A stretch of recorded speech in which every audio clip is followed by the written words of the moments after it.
Subscribe now and press the bell icon. Never miss an update.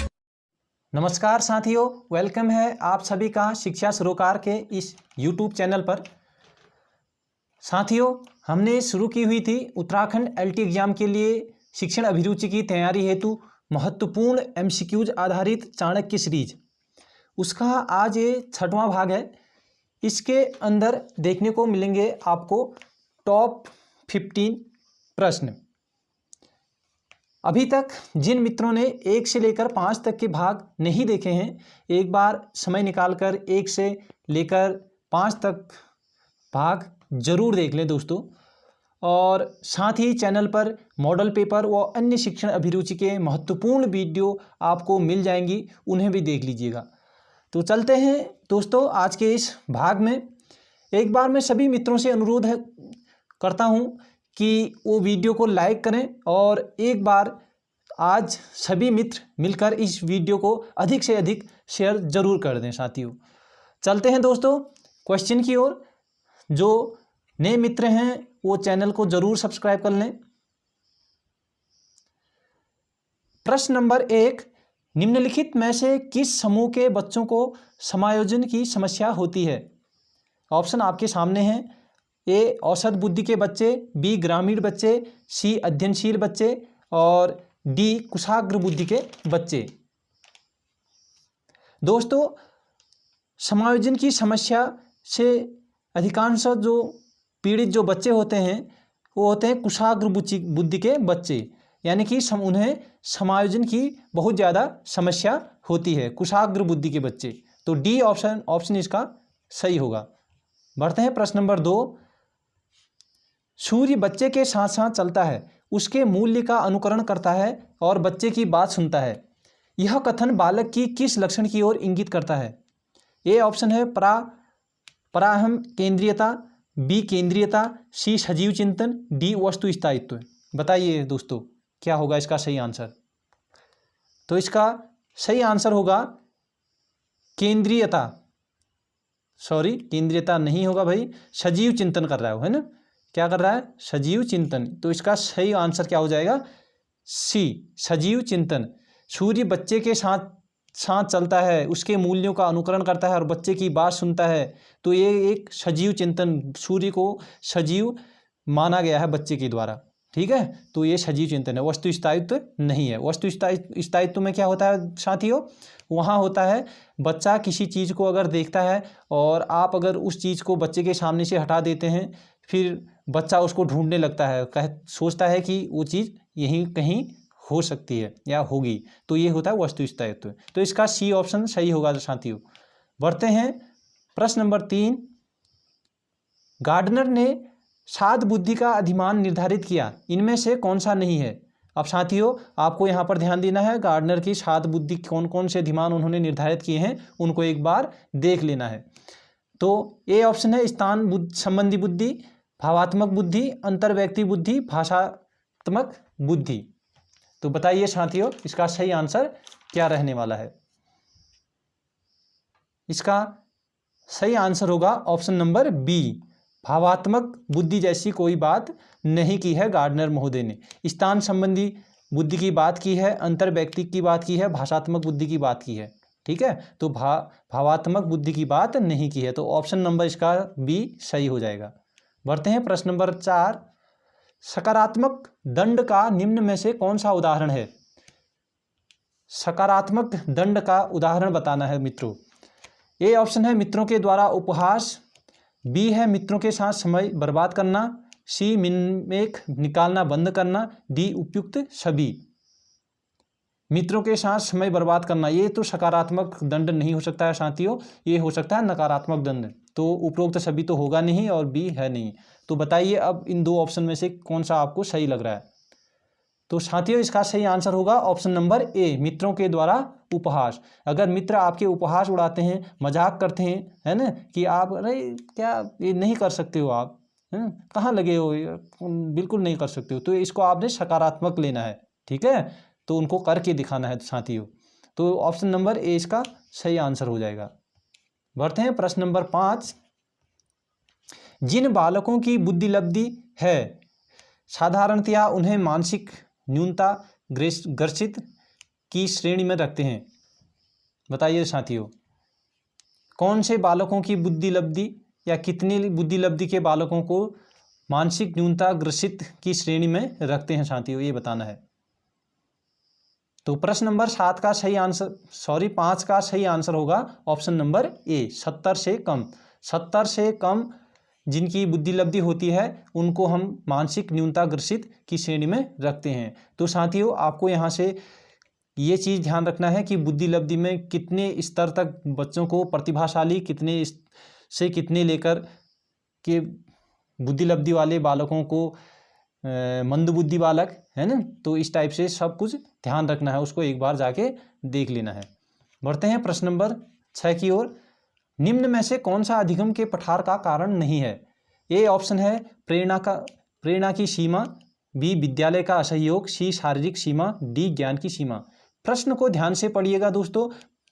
Answer पढ़ने से ज़्यादा आप लोग समय किसमें देंगे? ज़्यादा प्रश्न पढ़ने पर, ठीक है। तो प्रश्न क्या कह रहा है कि निम्न में से कौन सा अधिगम के पठार का कारण नहीं है?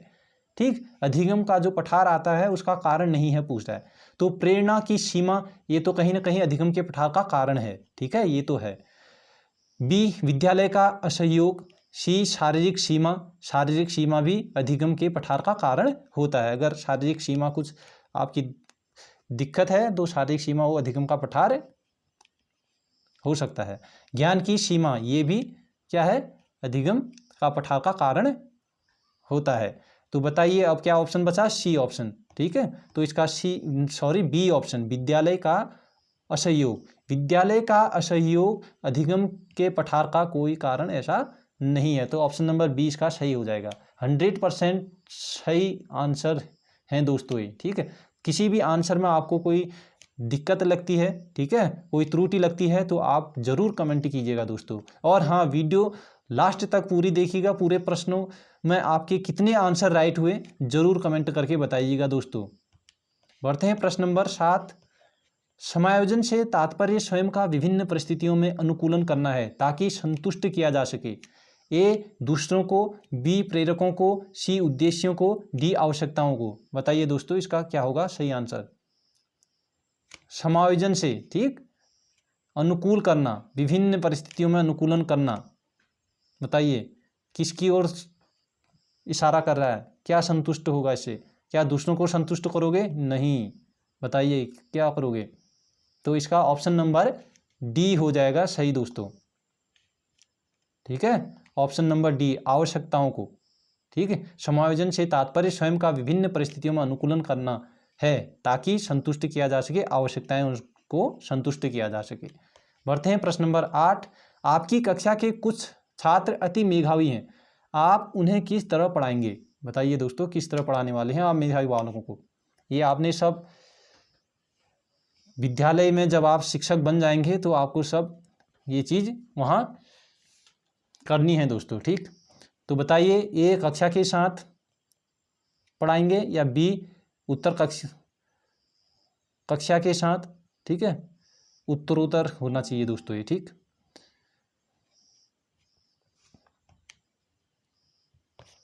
एक मिनट जी। सी समृद्धिकरण कार्यक्रमों के द्वारा, डी जब वे चाहें। बताइए तो इसका सही आंसर हो जाएगा ऑप्शन नंबर सी, समृद्धिकरण कार्यक्रमों के द्वारा। यानी कि जो समृद्धिकरण जो कार्यक्रम किए जाते हैं या करने हैं उनके द्वारा जो अति मेधावी छात्र हैं उनको हम पढ़ाने की कोशिश करेंगे, ठीक है। बढ़ते हैं प्रश्न नंबर 9। मानव विकास के संबंध में कौन सा कथन गलत है? बताइए। ए विकास पूर्वानुमेय होता है, बी विकास सामान्य से विशिष्ट की ओर चलता है, सी विकास रेखीय होता है, डी विकास निरंतर होने वाली प्रक्रिया है। तो गलत बताना है हमें, ठीक है। विकास निरंतर होने वाली प्रक्रिया है, ये तो निरंतर होती है। विकास रेखीय, विकास पूर्वानुमेय होता है, बिल्कुल ठीक। विकास सामान्य से विशिष्ट की ओर होता है, ये बिल्कुल सही है। विकास क्या होता है दोस्तों? सामान्य से विशिष्ट की ओर होता है, ठीक। तो इसका ऑप्शन नंबर कौन सा सही हो जाएगा बताओ? इसका सही आंसर होगा विकास रेखीय होता है। विकास रेखीय नहीं होता है दोस्तों, ठीक है। बालक का विकास रेखीय नहीं होता है, विकास तो बहुआयामी होता है ना। यानी कि कुछ क्षेत्रों में वो क्या करेगा, बहुत तेज गति से वृद्धि करेगा, और कुछ क्षेत्रों में क्या करेगा, वो कम गति से वृद्धि करेगा। ठीक है दोस्तों, बढ़ते हैं प्रश्न नंबर 10। एक बालक जो साइकिल चलाना जानता है मोटर बाइक चलाना सीख रहा है, यह उदाहरण है, बताइए किसका उदाहरण है। ऊर्ध्व अधिगम, क्षैतिज अधिगम, द्विपार्श्विक अधिगम, अंतरण का, बताइए किसका होगा। इनमें से कोई नहीं तो हटाई दो। चलिए, तो इसका सही आंसर होगा ऑप्शन नंबर बी, ऊर्ध्व अधिगम अंतरण का। ठीक है, एक ही चीज को सीख रहा है ना, उसके ऊपर वाले लेवल पर सीखने का स्थानांतरण हो रहा है, तो उसको हम बोलते हैं ऊर्ध्व अधिगम अंतरण। ठीक, तो इसका बी ऑप्शन सही हो जाएगा। बढ़ते हैं प्रश्न नंबर 11। बुद्धि क्या है, बताइए दोस्तों, बुद्धि क्या है।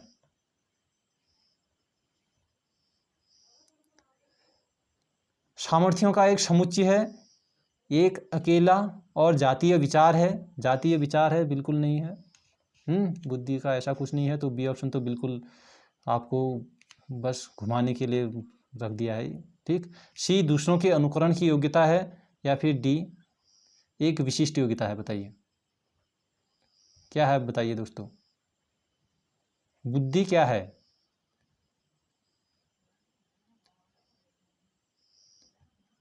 दोस्तों, बुद्धि सामर्थ्यों का एक समुच्चय होता है। ठीक है, तो ऑप्शन नंबर ए इसका सही हो जाएगा। प्रश्न नंबर 12। बुद्धि का प्रतिदर्श प्रतिमान का सिद्धांत किसने दिया। ए हैप, बी बीएस ब्लूम, सी थॉमसन, डी आरबी कैटल। बताइए दोस्तों, बुद्धि का प्रतिदर्श यानी कि प्रतिमान का सिद्धांत किसने दिया। बुद्धि का प्रतिदर्श सिद्धांत भी बोलते हैं इसी को, प्रतिमान का सिद्धांत भी बोलते हैं। ठीक, तो बताइए किसने दिया। इसका सही आंसर होगा ऑप्शन नंबर सी, थॉमसन ने। थॉमसन महोदय ने बुद्धि का प्रतिदर्श यानी कि बुद्धि का प्रतिमान का सिद्धांत दिया, ये चीज ध्यान रखिएगा दोस्तों।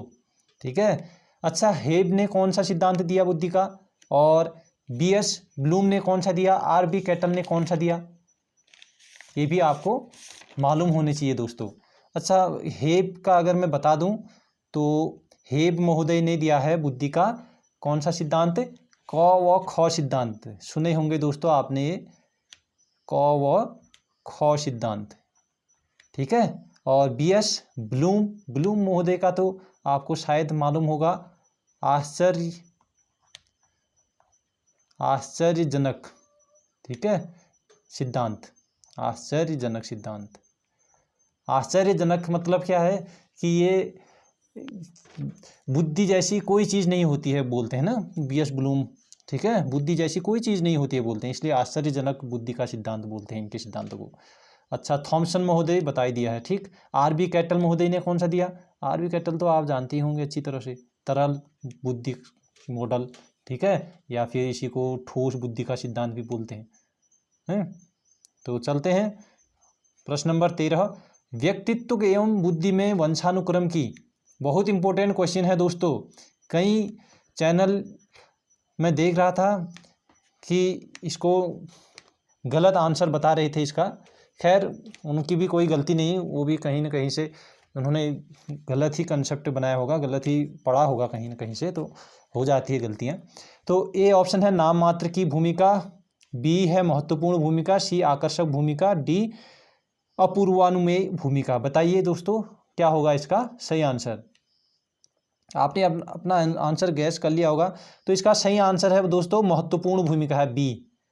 व्यक्तित्व एवं बुद्धि में वंशानुक्रम, दोस्तों वंशानुक्रम की बहुत बड़ी भूमिका होती है, इस चीज़ का ध्यान रखिएगा। ठीक है, वंशानुक्रम से शारीरिक गुण हैं, शारीरिक व्यक्तित्व होते हैं ना, चारित्रिक गुण आते हैं, तो बहुत महत्वपूर्ण भूमिका होती है व्यक्तित्व एवं बुद्धि की। बढ़ते हैं प्रश्न नंबर 14। आरटी एक्ट 2009 में कक्षा 1 से 5 तक के बारे में समुचित यानी सुमेलित किया है। बताइए शिक्षक छात्र अनुपात ये 1:30 1:5 के लिए पूछ रहा है RT एक्ट में। बताइए शिक्षक छात्र अनुपात 1:30 बिल्कुल सही है। प्रतिवर्ष कार्य दिवस यानी कि एक वर्ष में न्यूनतम 200 दिन कार्य दिवस 1 से 5 तक के विद्यालय के में शिक्षक द्वारा होने चाहिए, तो ये भी बिल्कुल सही है। प्रतिवर्ष शिक्षण घंटे न्यूनतम 800 यानी कि एक वर्ष में कितने शिक्षण घंटे होने चाहिए? न्यूनतम 800 घंटे होने चाहिए। ठीक है, तो उपरोक्त तो इसका सभी सही है दोस्तों। ठीक है, और वहीं अगर हम कक्षा 6 से 8 तक उच्च प्राथमिक स्तर की बात करें तो वहाँ ये रेशियो हो जाएगा शिक्षक छात्र रेशियो, छात्र शिक्षक। ठीक है, सॉरी ये शिक्षक छात्र नहीं, छात्र शिक्षक है। सॉरी शिक्षक और एक शिक्षक 30 विद्यार्थियों पर होगा, तो 1:30 है। तो गलतियाँ हो जाती हैं कभी कभी। चलिए 1:35 हो जाएगा कहाँ? 6 से 8 तक के उच्च प्राथमिक स्तर पर शिक्षक छात्र अनुपात। और वहीं कार्य दिवस कितने हो जाएंगे? 220 दिन हो जाएंगे दोस्तों। ठीक है, और वहीं प्रतिवर्ष शिक्षण घंटे न्यूनतम कितने हो जाएंगे? वहाँ 1000 घंटे हो जाएंगे। तो इससे 2 क्वेश्चन हमारे तैयार हो गए दोस्तों। आज का अंतिम प्रश्न, ठीक है, निम्न में से किसे फ्रायड ने अचेतन मन से जोड़ा है? बताइए, बहुत अच्छा क्वेश्चन है। ए प्राहम, बी इदम, सी अहम। बताइए दोस्तों इसका सही आंसर क्या होगा? फ्रायड ने अचेतन मन से जिसको जोड़ा है ये बताना है आपको। तो इसका सही आंसर हो जाएगा इदम, बी। ठीक, ईड यानी कि इसको इंग्लिश में क्या बोलते हैं? ईड। ठीक है, और अहम को क्या बोलते हैं हम? ईगो। ठीक, और प्राहम सुपर ईगो। ठीक है, तो दोस्तों अचेतन मन से हो गया इदम। और लेकिन अगर क्वेश्चन ये आ जाए कि चेतन मन से किसे जोड़ा है, तो चेतन मन की अगर बात होगी तो चेतन मन होगा कौन सा होगा? बताइए, सोचिए। जी हाँ, चेतन मन से होगा पराअहम। ठीक है, चेतन अगर पूछ लेगा तो। अच्छा, इदम क्या होता है? इदम इच्छाओं की जननी कही जाती है। ठीक है, ये शैशवावस्था में प्रारंभ हो जाती है, शैशवावस्था में। और पराअहम की अगर बात करें तो ये किशोरावस्था में। और ये अहम की अगर बात करें तो हम ये कौन से? मिडिल यानी कि बाल्यावस्था। ठीक है, बाल्यावस्था जो है यानी कि अहम जो है ये वास्तविकता यानी कि ईगो वास्तविकता की बात करती है। ठीक है, यानी कि उचित अनुचित में समायोजन, ये कौन? अहम।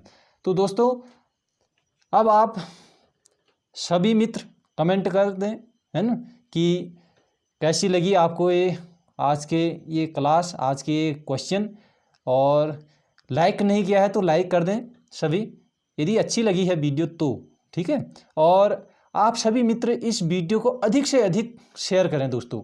ठीक, अपने सभी मित्रों में पहुंचाने का काम करेंगे दोस्तों आज ही। ठीक है, तो धन्यवाद दोस्तों, मिलते हैं हम अगली वीडियो में।